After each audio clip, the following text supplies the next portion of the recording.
When we bought a high quality and expensive branded bags for a collection or personal use, for as long as possible, we want to keep it in a pristine condition. If the leather or canvas is looking a little tired and in need of some of our TLC or tender loving care, you'll want to take good care of the leather. We also want to ensure we can clean any stains without damaging the delicate leather. We can easily give the Louis Vuitton a makeover or any of our leather bags with the good products that I'm using.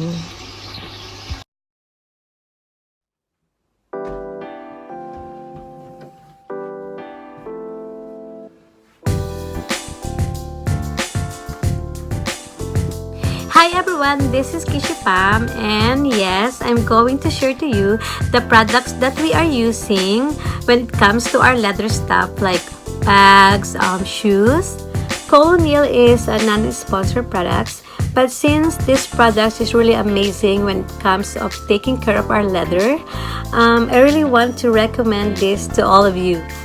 The Colonial started as early of 1909 and it was born in Berlin. It is actually on its 100 years of quality of leather care. The business quickly started making oils and shoe black, and it's because of its success further overseas branches have been established. A highly effective leather cleaner for natural, grain, and smooth leathers. The leather soap reconditions, cleans, and softens tired, hard, and creased leather.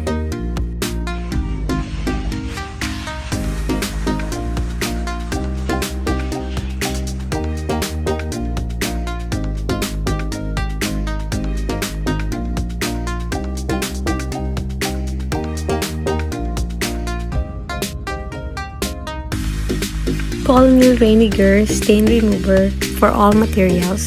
The cleaning spray solves the problem of greasy and oily stains. A very efficient product in removing hard stains. The Colonial Water Stop is a heavy-duty waterproofing spray for smooth leather. It does prevent dirt penetration of all your leather goods. And also contains UV filters which will prevent with the color fading.